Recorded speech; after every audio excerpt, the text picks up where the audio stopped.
Hello and welcome back to On the Workbench. Today we're taking a look at this very bizarre and interesting tool that you see surrounded by coins. If you want to learn more about what this is, stay tuned to the video, and I'll see you right back after the intro.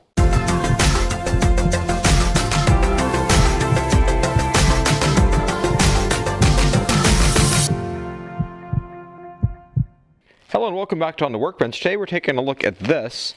This is a tool from PB Swiss. And this is how it comes. Let's unwrap this. I would say unbox, but really this comes wrapped. This is known as a coin driver. And so this comes all wrapped up like this to protect it.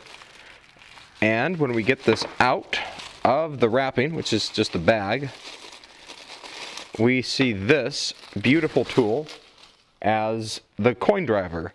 And so this here has a nice rubber grip here, and on the front we've got this wide blade to be able to open small objects or devices that might need to be pried open with a quarter. And so this tool here has the PB Swiss handle on it, and it does note it is Swiss made. You're not going to find a lot of tools other than PB Swiss that will be made in Switzerland. On the back here, this is marked. It's got just a flat or a straight marking there. I've got to say, it's got a nice comfort to it. It's got the hardened metal. This is available in two sizes. This is the full-size handle, and they also make one with a stubby handle. I originally thought about buying the stubby, but then I thought for just a couple bucks more, maybe this would be more comfortable. I'm going to go out on a limb and think that I actually made a pretty good guess. Let's put a tape measure to this. So the business end of this tool is about 1 7/8 inches, and the grip is about 4 1/4 inches long. Total length of the tool checks in at about just under 6 1/4 inches. Nice comfortable grip that fits in your hand. I'm glad I didn't get the stubby, because the stubby might have been a little bit smaller. I thought about the stubby just because if you're using a coin driver like this, it's not going to be for a very high torque situation. It's going to be for something such as opening up, like so here's a garage door remote. It's got a little slot here. You'd put this in to be able to pop open the remote to be able to get to the battery. That's your typical application for these, are things like garage door opener remotes, car key remotes. You might have some other household devices where there's just that little small slot there that's intended for a coin. And so here's this tool here side by side with other devices here. So we've got a quarter. If we look at this side by side, it's slightly thinner than an American quarter.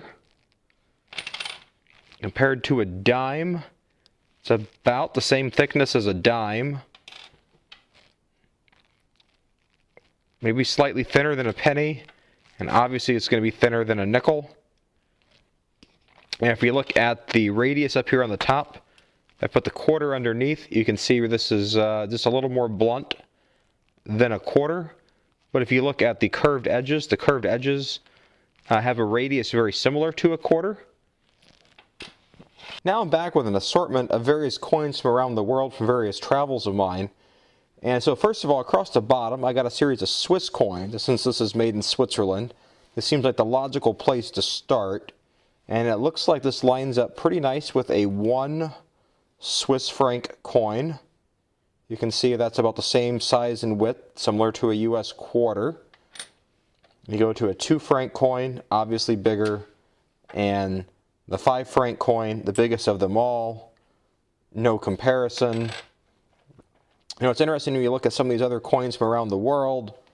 You got some other ones like the British 50-cent piece in the United Kingdom that actually has some little edges on there where you could get deeper into some of these coin slots. That's a nice selection. That's a nice coin.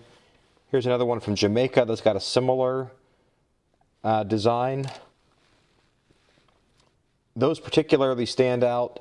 If we look up to Canada and we compare this to a 50-cent piece, see there's a nice shiny, I believe is that a moose? Correct me if I'm wrong.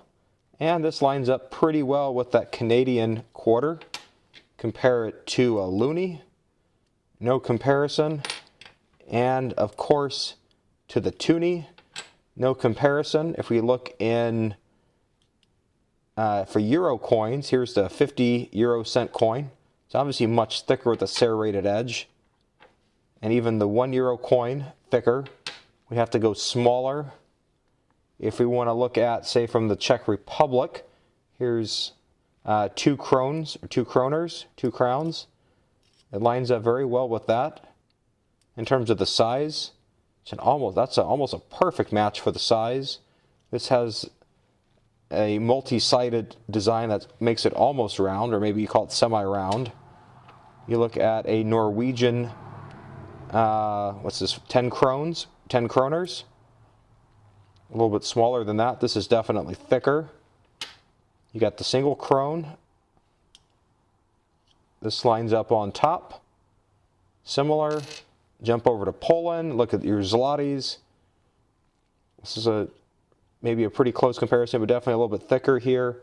For a 5 zloty coin,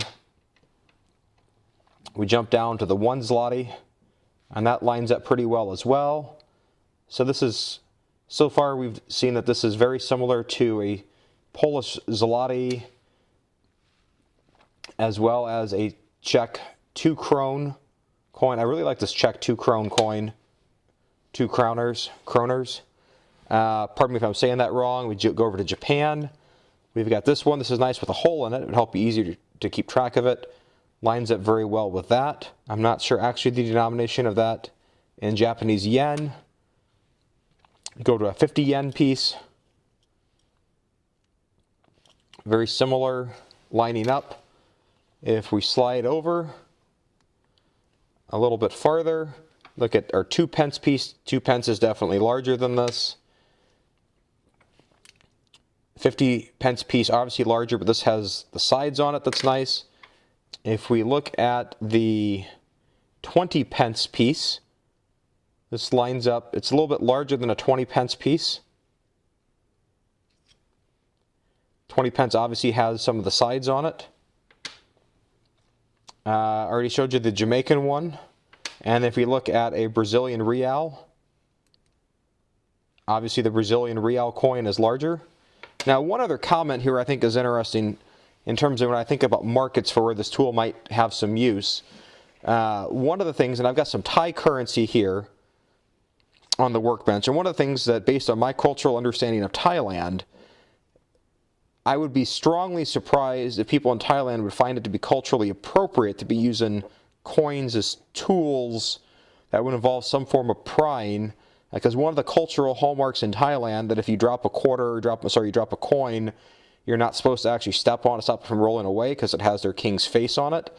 And so it would not surprise me if this tool might sell very well in Thailand because of the way they have respect for their royal family and not wanting to actually misuse or abuse the face of their royal family.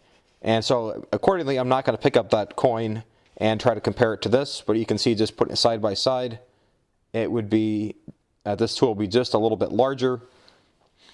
And so what do I think all this means? I think it's interesting that, you got all these coin slot designs that you could just open with just a simple coin in your pocket, but as society becomes more and more cashless, tools like this become more and more reasonable to have, because the odds of you having the correct coin in your pocket may be decreasing, and obviously you won't lose this by spending it somewhere, and it has a nice comfort grip on it for being able to open up the devices. If you needed to, you could file this down to a sharper point. This does have a warranty on it through PB Swiss. It is a little bit pricey, I have to admit. This was just under $40, and I don't think they're very widely available in circulation. I paid my own money with this. This is not paid for by PB Swiss. But I think it's an interesting tool to consider, having in your arsenal of tools available, particularly in this case here, to help avoid damaging critical plastic pieces.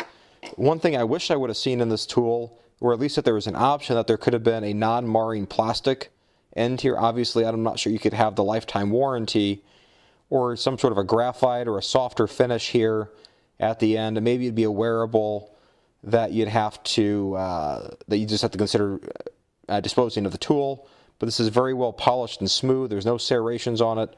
All the edges are rounded over, so there's nothing exceptionally sharp with this to be able to cut your finger like a screwdriver. It's very well, I guess I'll describe it as being softly blunted.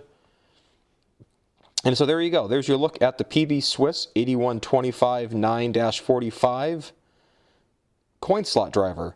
Hope you found this video useful and interesting. If you got any questions, put it in the comments below. And have a great day. Bye.